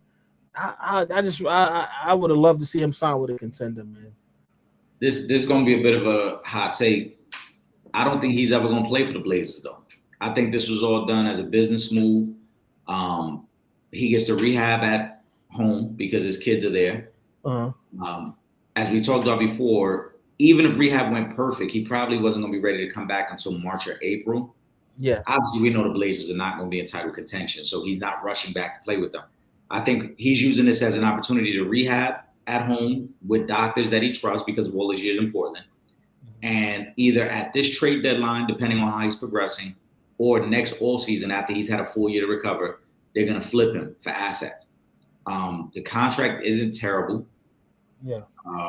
Like you said, he's getting all the money from Milwaukee and now Portland, so he's not pressed on the contract or to rush back. It'll be like, hey, I'm getting my money and I can take my time and at the very least take this whole year off. But I think Portland did this more from the standpoint of, if we help you rehab and get you back fully healthy, remember they gave him the no trade clause, they're going to flip him to a contender and they're going to try to get assets back as they continue to rebuild. So I don't think this is about him ever really playing with the Blazers. I think he viewed this from the standpoint of, I can trust the organization. I know those team doctors, and it gives me the opportunity to be around my kids on a day-to-day basis, as opposed to signing somewhere else. Remember, we talked about maybe one of the LA teams would be in the mix because he's from that area. Yeah. But this is even better for him. He gets to see his kids every day. He can rehab. And like I said, I don't expect him on the court this year. I think they get him fully healthy. If he plays, it will be purely a showcase to show teams, look, he's back, he's healthy, he's ready to go. And they're going to try to flip him at this deadline or next offseason to bring in more young assets. Yeah. All right. WNBA players at the All-Star break had meetings with the league. And they had warm-up shirts saying, pay us what you owe us. I mean, I'm always for getting paid, pays with yours, but I don't think they really mean that though. Yeah, I don't know. But listen, we always for getting to the players, getting to the bag, whatever that means. But yeah, it is what it is. Let me go to shout out to D'Nell Jackson. He says LA transitioning from James to Luka's timeline. Fair for James to be frustrated with LA. Report LeBron has been frustrated with Lakers since Westbrook trade. Why you gotta do this? I don't know. I don't understand. Like, do we even know that LeBron is frustrated with the Lakers organization? Sure, they just want to talk about LeBron, Trip. That's what I'm saying. That'd be my thing. Is like, yo, and then I don't even just mean our supporters. I'm just the media in general. Like, I be hearing so much stuff. It's like I have not once heard LeBron or Rich Paul say he was having issues with the Lakers, or he was frustrated with the Lakers organization. Like, people make a big deal about everything when it comes to LeBron. I'm not. First of all, to say fair for James to be frustrated with LA, it isn't. What is there? LeBron could have opted out. Let's start there. If he was frustrated, right? LeBron opted into his contract. If he was so frustrated, he could have opted out and taken less money to go play anywhere he wanted to play. That's why I'm confused when I see all these reports. I'm like, frustrated where? He opted into $52 million. That's first. Yeah. I don't believe any report that LeBron has been frustrated with Lakers since Westbrook trade, because he was the driving force in getting Russell Westbrook, just like he was the driving force in bringing in Carmelo Anthony, just like he's been a driving force in a lot of the moves that the Lakers have made since he's been there. Yeah. So I don't believe any of that report. And I would challenge, where's that report coming from? Because if that report is being put out there by somebody who's affiliated with Clutch Sports, well then yeah, of course LeBron is frustrated because Clutch wants that narrative out there. Oh, LeBron's not happy. Big deal. LeBron is 41 years old. If he's not happy, he didn't have to opt into his $52 million contract. He could have been a free agent and signed for the vet minimum anywhere else he wanted to, but he didn't want that. So that's what comes with it. I could be frustrated with my job. I'm still looking for that direct deposit to hit. Exactly. I could be frustrated with my job. I'm probably not calling out tomorrow. So LeBron could be as frustrated as he wants to be. He chose to stay there, so that's where he'll be. That's what it is. All right, Janetta Johnson says Joy Taylor out at Fox Sports. Word is she had an affair with Emmanuel Aiko. Can she redeem herself? Y'all think a big network will sign her? She got the looks and she knows sports. Let me just say this right now for the viewers at home, all the supporters that are here with us right now on the live and around the world, and to the beautiful, the talented, the innovative Joy Taylor. Listen, you're not over at Fox Sports anymore, but you'll always have a home here at Real Fans Real Talk. Whenever you want to come and be a part of the magic that we got going on here at Joy, and I say this from the bottom of my heart, we welcome you with open arms. I think you are a dope and incredible sports analyst. I love a lot of your takes, so damn the majors, okay? You want to really show off, your talents, come to Death Row. come over to Real Fans Real Talk. Listen, I agree. We would love to have Joy here with us and to discuss all these rumors and address them. Mm-hmm. But I think she could redeem herself because, again, these are all rumors. Unless there's proof that she had an affair with Emmanuel Acho. I didn't know she was married in the first place. Say that again? I didn't even know she was married. So the story goes, she's not currently married. She was married a few years ago when she first started at Fox Sports. Her ex-husband, he has never spoken about it publicly. And this is all tied to the lawsuit. This all ties back to the Skip Bayless lawsuit. So the makeup artist who was filing the lawsuit against Skip Bayless, in her statement, she talks about Joy Taylor kind of being very promiscuous at Fox and kind of sleeping her way to the top, and that the environment at Fox was that every one of the media personalities thought they had free reign to anyone they wanted. So she used Joy Taylor, the example of Joy Taylor, who she claims used to sleep with one of the high-ranking people. That's how she was able to get her own show. And then Emmanuel Acho and her having a relationship, and that's why they became co-hosts together. Marcellus Wiley recently talked about this on his YouTube live, where he said he didn't have proof they slept together, but he did feel that they were in cahoots because of the way he was forced out of Fox Sports behind rumors that later on became that were false. And somehow his slot, after rumors started about him, he was forced out, and they found out the rumors were false. Joy Taylor and Emmanuel Acho then had his slot at Fox Sports. So he said, looking back on it, though he does not have proof that they were sleeping together, he do feels that they were working in cahoots to get him out of the way to get that time slot. And then you can look that up on YouTube. It's two different clips he has up there, both about 45 minutes long, where he details some of the things. He talks about he's known Joy Taylor for a very long time, obviously, because Marcellus Wiley was in the NFL. He knows her brother, Jason Taylor. He knew her when she was at college, so he always viewed her as a very good friend of his and a little sister. So he said the allegations were a little shocking to him, but he said, looking back on it, I wouldn't be surprised because I do feel like I was forced out of Fox Sports to make room for Joy and Emmanuel. So this is all part of that. Can she redeem herself though? Yes, because again, these are all allegations. And let's not be naive. We're all adults here. We know people engage in sexual encounters in the workplace. If you've ever had any type of job, you know that there are people who mess around with each other who are each other's side piece. We know that already. Joy Taylor's ex-husband in this statement, he is referenced because there was an incident, I guess, where he came up to the station when he and Joy were still married and confronted someone that he believed to be sleeping with Joy Taylor. So there's a lot of nonsense with this situation. The beauty for Joy Taylor in this, though, and this is where pretty privilege comes in. She does not need a big network to sign her, because you see what Uncle Shay Shay is doing over on YouTube, right? You see what Cam and them is doing. What it is. Joy Taylor is a big enough brand and name, and because she is so appealing on the eyes, let's call it what it is. Yeah. If we were joking, Trip, but if Joy Taylor said, "Yo, if she released a statement tomorrow and said, I'm joining Real Fans Real Talk next week," our numbers would be through the roof. We would have sponsorship deals that we would have too many sponsorship deals at that point. Fact. Too many people would be in business with us. So Joy Taylor does not need a major network. All Joy Taylor needs is a platform. And whether it's on YouTube, whether it's through Twitch, whether it's through any other streaming site, you see Deion Sanders has his show through Tubi. Any platform that Joy Taylor goes to is going to do major, major numbers because she has a great following already. And she is a beautiful woman who, again, pretty privilege will fall in her favor. So she'll be just fine.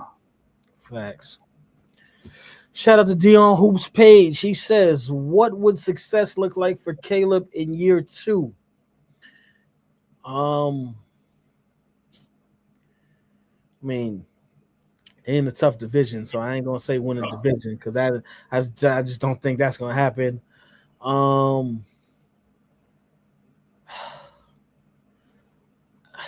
don't know, man. 3,500 yards, 30 touchdowns, 12 interceptions. Is that a good year? Good second year for him? Because again, it's just like it's not like I see them winning that division because Detroit is still so good. Minnesota is better than them. So, I mean, you just got to look at it as maybe his individual performance, making a Pro Bowl, maybe. Yeah, I think at this point in the division, you're talking Detroit, you're talking Minnesota, you're talking Green Bay. If they win the division, that in itself is probably a miracle. He's him. If they win that division, he's him. Okay. Yeah. So I don't think they win a division. I think success would be cutting down on the turnovers, being more efficient offensively. Last year, he had too many start stops. I think at one point in the season, they have more punts than offensive touchdowns, which obviously that's a sign right there that the offense is just terrible. They had games last year where their defense scored more than their offense. So I guess being more efficient, and then like you mentioned, if he can get in the range of 25 to 28 touchdowns, but keep his interceptions under 14 interceptions, and probably throw for 3,800, maybe 4,000 yards, I think that'd be a very good year. In terms of team success, if they can win 8 or 9 games and be in a mix maybe for a wild card spot, that would be success. But other than that, I just don't see it. They're not going to win that division. He probably won't be a Pro Bowler because, again, we mentioned some of the good quarterbacks in the NFC. It's not just Jalen Hurts. And quarterbacks in his division. Yeah, in his division alone, right? You know, and then that top 10 list, if you look at that top 10 list, 5 of those guys are in the NFC. Hurts, Mayfield, Goff, McDaniels, and I think there was one other guy we didn't mention that was in there. Or 4 of the 10, I should say. 4 of the 10 were in the NFC, and then you still got Jordan Love. You still got Brock Purdy. You still got Kyler Murray. It's a lot of good quarterbacks. You still got Dak Prescott. Yeah. And the NFC is still good. Are the Steelers disrespecting TJ Watt? Reports Pitt is inquiring into Watt's trade value. Didn't he just sign a new deal? The highest paid. Yeah. So I don't see why you would be looking into trades after you just gave him that contract, but it's Pittsburgh, so I don't know. Dion, we need a little bit more clarification. Where are you hearing that they inquiring about his trade value? Because like I said, just 2 or 3 days ago, they signed him to a new extension, making him the highest paid player. Yeah. Well, listen, I hope they do trade him, man. I hope that's disrespect. If that's disrespect, I hope my job disrespects me. In that manner, word. If we're calling that disrespectful. Give me what was it 100? What do you got? 120 something million? Give me 120 something million and trade me. I don't care. Disrespect me like yeah. Imani says, Kenya Martin says LaMarcus Aldridge, Al Jefferson, and Elton Brand are better than Draymond Green, and says he can name 200 players better than Green. Is he capping? I don't know about 200 players better than Draymond Green, but I don't believe Draymond didn't make the top 75 list, right? So you at least say 75.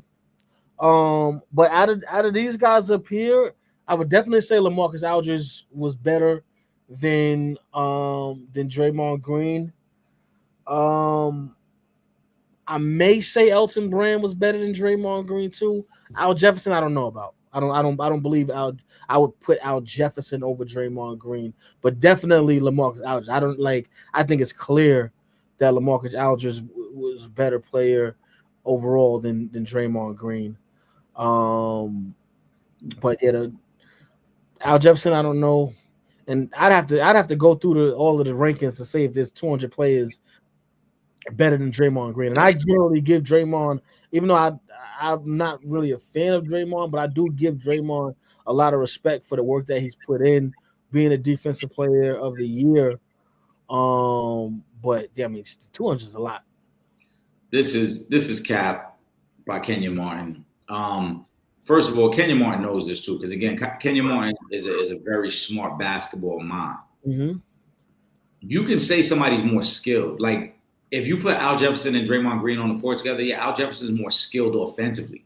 Same thing with Elton Brand. He's more skilled offensively. Yeah. But on a basketball court, we always talk about being able to play both sides of the court, right, Trip?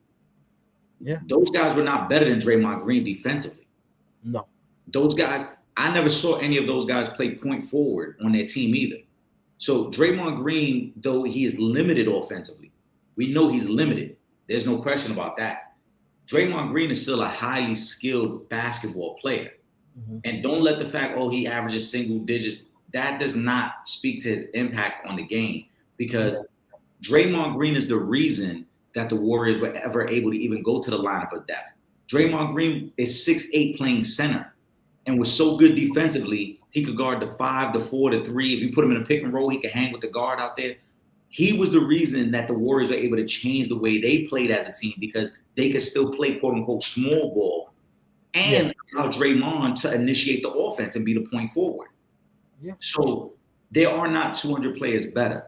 Now, if you want to go player for player and say, hey, who was more skilled? Yeah, of course. There are plenty of guys who are more skilled than Draymond Green. Do you agree with the LaMarcus Aldridge one, though? I think LaMarcus Aldridge was more skilled. I wouldn't say he was better because, again, he was limited. He was a back-to-the-basket big man. Yeah. Right? But if LaMarcus Aldridge wasn't getting the ball in the mid-post or down on a block, he couldn't impact the game the way Draymond could.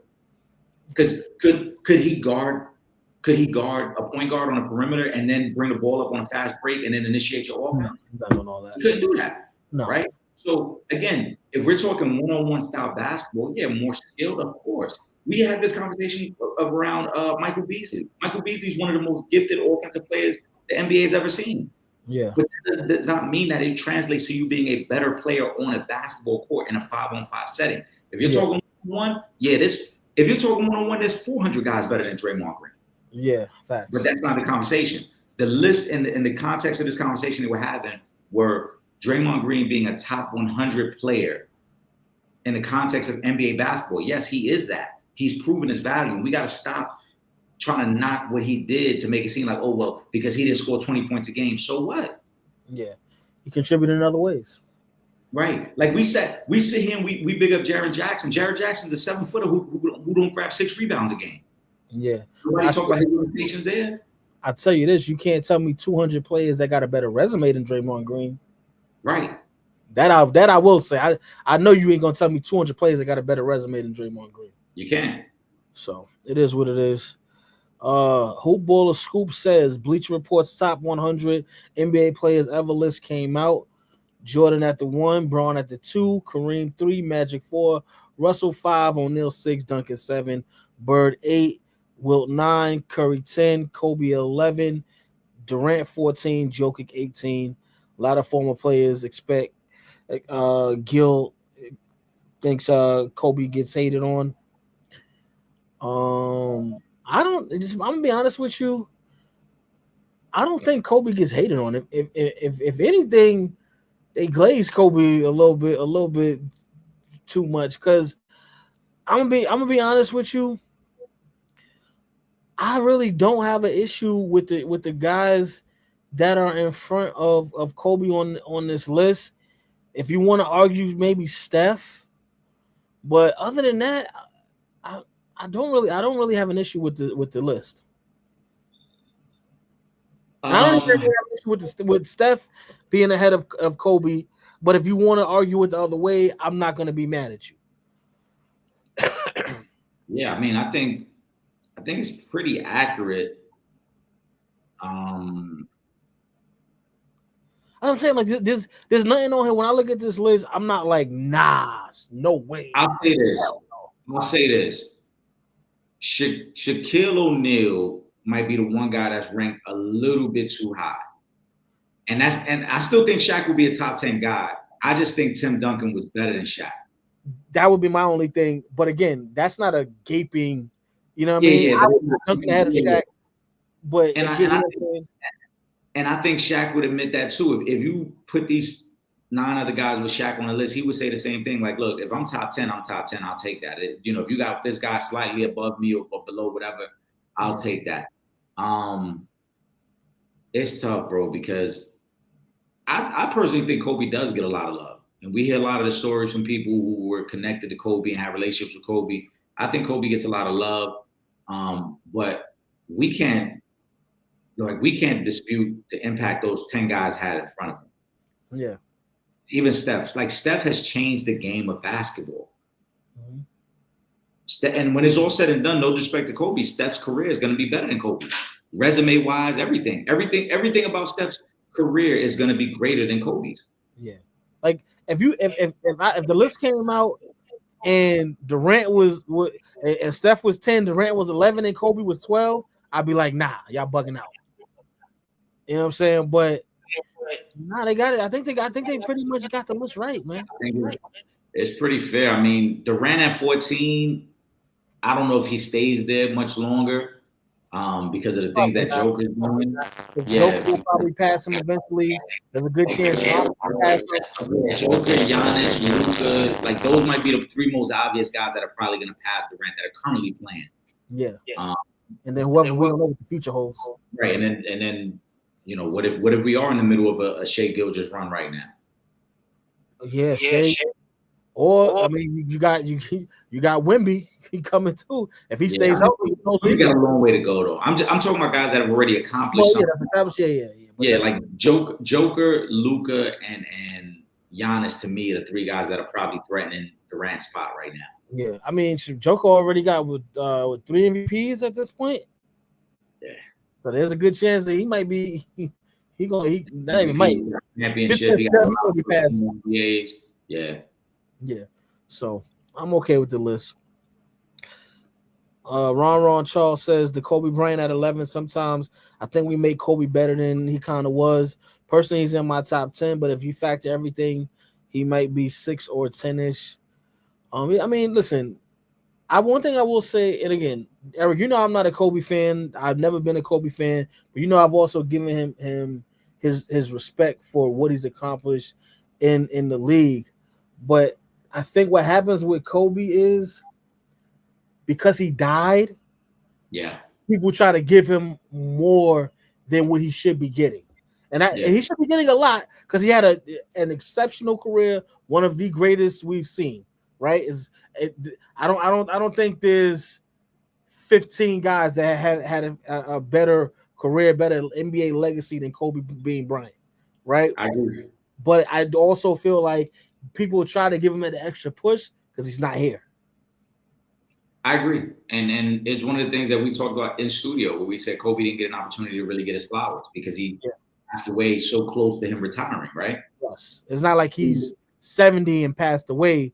He's been out of the league for 4 or 5 years. Right. And he didn't even get to be around for his Hall of Fame induction. Exactly.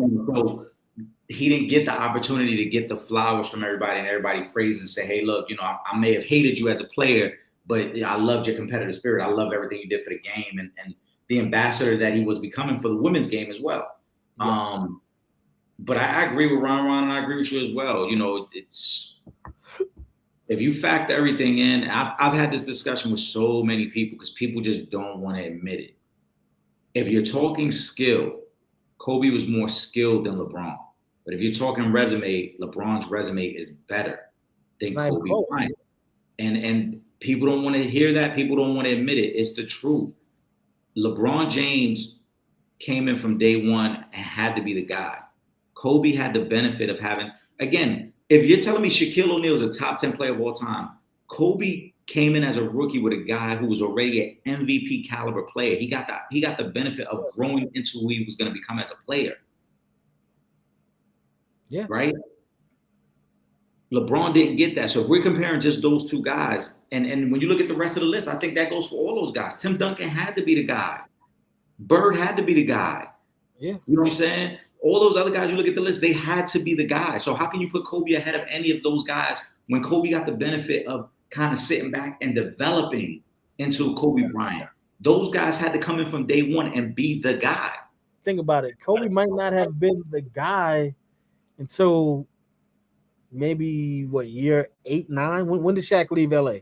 Well, Shaq left. That was after they lost to Detroit, right? So that was like year 6 or 7. Year 7.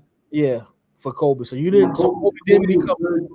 Kobe was good in the finals. I'm not gonna knock that. But remember, when Phil got there, that was already 3 years of Kobe. Yeah, Kobe was great in the finals. I don't want to take away his finals performance. He was great in the finals, but you weren't the guy. Right. Shaq was the guy. Kobe got to develop. Remember, Kobe made the All-Star game in year 2 when Kobe makes the All-Star game. First of all, Kobe's not even starting on the Lakers. Eddie Jones is starting. And Kobe makes the All-Star game. You look back, I think Kobe was only averaging like 9 points a game. But because of fan love, he gets voted in. Yep. So Kobe in the beginning was a young player still figuring it out. We knew the talent. You saw the athleticism, but he was nowhere near a guy who you could be like, hey, we could build a franchise around him right now. Yeah. It took years before he got to that point. Facts. Cameron Key. Talking about back to Durant taking shots. Some people say I want to go play baseball and then I want to come back. Some people go 22 straight years. First of all, pause.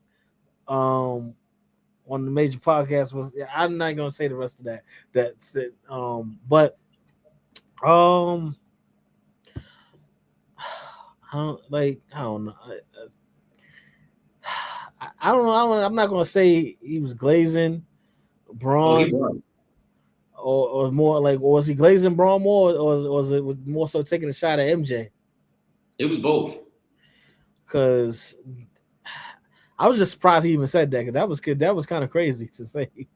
First of all, it was a super glaze by Kevin Durant. I also thought the comment was a little disrespectful to MJ, not just because you taking a shot about like, oh, some people say want to play baseball. Let's put it in a proper context, because I know we have certain followers and supporters who may have been very young when Mike retired the first time. Yeah. Mike didn't retire from basketball to go play baseball because he didn't love basketball anymore. His father had just died. His father's passion was baseball, and he always wanted Michael to play baseball, and Michael played baseball growing up. So almost as like a connection to his dad, Mike retires the way he did and says, I'm going to go play baseball. Yeah. And so the reason I found it disrespectful was because it was taken as a jab, as if Mike couldn't handle the pressure of the NBA anymore. So he decided to go play baseball for a year and a half. He did it to honor his father. Yeah. You know, and again, I know we got some younger viewers who may not been around or don't really know that's what the story was. But if you go back and watch The Last Dance, they highlighted in The Last Dance, Michael's father passes away that summer after they win their first three-peat. Within weeks of burying his dad, Mike puts out the press conference, I'm retiring, I'm going to play baseball. So Mike wasn't going to retire had his father not passed away. Yeah. Then who knows? Mike Maybe would've kept playing. straight. Right. Mike would have kept playing. That's first. Secondly, it's crazy for a guy like Kevin Durant to say that, right? When in this era, a lot of these guys do load management because they don't want to play back-to-back nights. Go back and look at the stat sheets. Look how many years that Mike was playing 75 plus games, was barely missing 4 or 5 games a year. I think damn near every year for Chicago, except the year he got hurt. I think his second season when he got hurt. You're telling me a guy who consistently plays 75 plus games every year, Yeah. who had 2 3-peats, participated in 2 Olympic teams, was clubbing all night, gambling, drinking it up all night, and still busting everybody's ass. He was scared to keep playing? Mike wasn't scared to keep playing. He did it out of respect for his father because he knew that's what his father always wanted. Yeah. And it granted him the opportunity to grieve his dad because since he was playing minor league baseball, he didn't have the same attention on him. Yeah. Yeah. So, you know, Kevin Durant, who I think is a great historian of the game, that was one of them situations where he knows he was wrong. I think, I'm not saying he should apologize, but he should say, hey, look, I spoke out of context because realistically, you know, to say some people want to go play baseball as if like he didn't want to play basketball. No, he was grieving his dad, bro. Everybody grieves differently. He was grieving his father who had just suddenly passed away, was murdered. Yeah, facts. I thought that was wild disrespectful of Kevin Durant. And I thought, and you know, that was him glazing Braun. And I thought that was an opportunity for Braun too to be like, nah, yo, you can't do that. You can't. We know why he stepped away. All right, we got 2 comments left. Then we're gonna get ready to get up out of here. Then we gonna be at 2 hours, Eric. Y'all man. Yeah. Shout out to Pooh. I told you we was gonna save your hip hop question. Tupac in 1996 was top rapper in the game, and he passes in 96. Jay's first album was out and had solid singles out. But if Pac lives, is Jay who he is today? Is Tupac where Jay-Z is? Did Pac being gone help Jay? No. Jay was gonna be who Jay was, no matter what. I don't think Pac being around would have stopped because one, Pac wasn't even trying to be on death row like that no more towards the end of that mess, and a lot of the issues that Pac had came during his tenure at death row. Jay was gonna be who Jay was. Jay, so that's like saying if MJ didn't retire early with Kobe, no, like when you got talent like that, you're gonna be who you're gonna be regardless of who's there. To think about how many nice rappers we got, nice in any field that we in. There's always gonna be more than one nice person, and whatever genre we talking about, whether it be music, sports, science, whatever. There's always going to be multiple guys that have an elite level, that get to an elite level. So no, Jay was going to be Jay no matter what. First of all, hustlers are going to be hustlers. Like, let's not act like Jay was a one-hit wonder. Let's not act like Jay had a major machine backing him.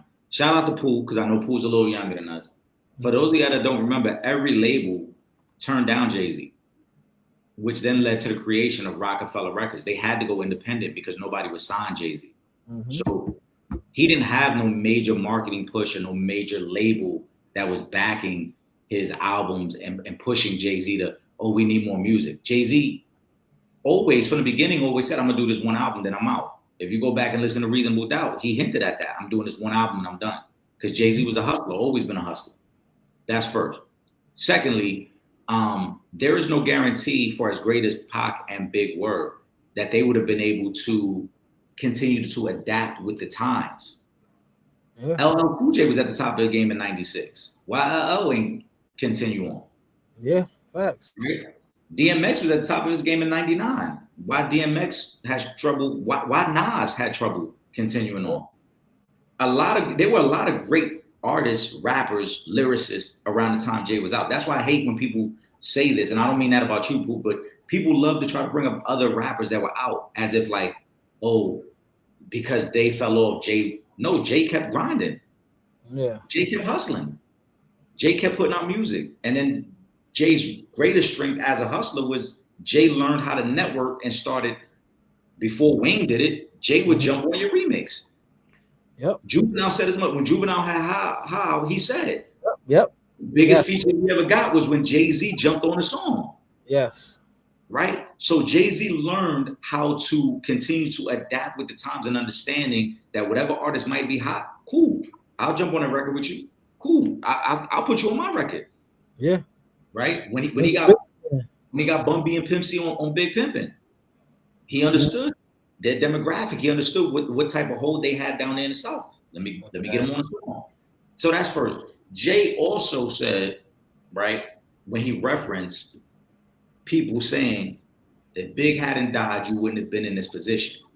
And then Jay said, if Big hadn't died, y'all would have got the commission. Exactly. Right? Y'all acting like Jay and Big weren't really good friends. When they did Brooklyn's Finest and I Love the Dough, you could hear it in the skits. In the video, when they talk about we're gonna play Monopoly with real money, they already had a relationship. So it wasn't beefing. It wasn't like they looked at it as competitors. They went to school together. Right. They went to school together. They had known each other since high school. They were competitors, both trying to reach the pinnacle of the game. Yeah. I don't think, and Big was. And Big wasn't even that guy like that when I Love the Dough came out. When those records was coming out, it was not like Big was that guy in rap, and then he put the stamp on hold. It was Big a Brooklyn thing. Early in his career too. Yeah, it was a Brooklyn thing. But to me, I always say Jay's greatest strength was his ability to adapt to the times. Yeah. And that's why even now to this day, when God Did comes out and Jay's able to give you that type of verse, or like What's Free with me, or you know what I'm saying? I done seen it all with Jeezy. Like these are records throughout the years where Jay's just continue to show you, like I can adapt to whatever artist you want to put on the track. I can be right there with them and show you why I'm a great in my own right. Jay would have been a great no matter what. For a Jay record. When a new Jay verse drop, everybody's talking about it. Whether you love it or hate it, you talking about it. That's a fact. Jay was going to be legendary regardless, bro. It would have been nice if Pac, Big, and Jay could have all been competitive against each other. It would have been nice. Yeah, see, but listen, at the same time, there's no guarantee that Pac and Big would have been able to transition with the game the way Jay-Z did. Because again, I highlighted LL was already a household name. LL was bigger than Jay. Yeah. And Pac might have been wanting to explore his acting career more. Right. But again, you talking 96, Nas was bigger than Jay. LL was bigger than Jay. Yeah.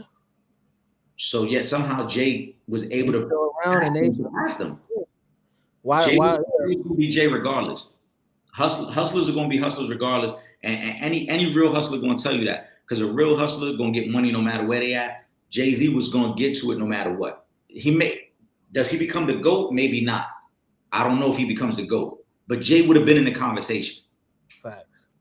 I'm gonna read this last comment. We'll get to it next week because we haven't seen it yet. But Hoopballer Scoop says, fellas, it's a female hooper named Tina Hutchinson who played in the 80s and has a great story, but she feels she's been somewhat blackballed. She held the freshman record for most points for 40 years till Juju broke it, but wasn't flown in or they don't give her love. She scored 41 versus Cheryl Miller in USC, and some say she was as good as Cheryl. But if I tag her, maybe y'all can bring her on to tell a story. Y'all would love her story, so I'll tag y'all later. All right, so yeah, do that, Scoop, Hoopballer Scoop. We'll look into it before next show. Eric, really quick because we got to get up out of here. Because shout out to all the supporters. See you guys Wednesday night for an episode of the Sanchez Show, 7:30 p.m. I'm gonna just say happy birthday to Cliff again. Salute, brother. Make sure y'all following us on all our social media: Instagram, Twitter at Real Fan Talk, Facebook.com/Real Fans Real Talk. And subscribe to that YouTube channel, youtube.com/For the Fans Productions. If you're not in the New York City area, don't worry. You can still watch us from anywhere in the world. Just hit that website realfansrealtalk.com. Click the red button on the homepage. You can watch from anywhere in the world. But if you are in New York, Thursday nights, Verizon 43, BPN 2, 8 to 9 p.m. Thursday nights. Y'all watch us. Y'all keep showing us that love, and we're going to keep kicking it back out to y'all. Oh, and subscribe to the two best podcasts moving. That's the Sanchez Show podcast and the Real Fans Real Talk podcast. With that being said, for myself, Trip Young, my brother, Eric Sanchez, a.k.a. Legend in 2 Games, we up out of here. Peace.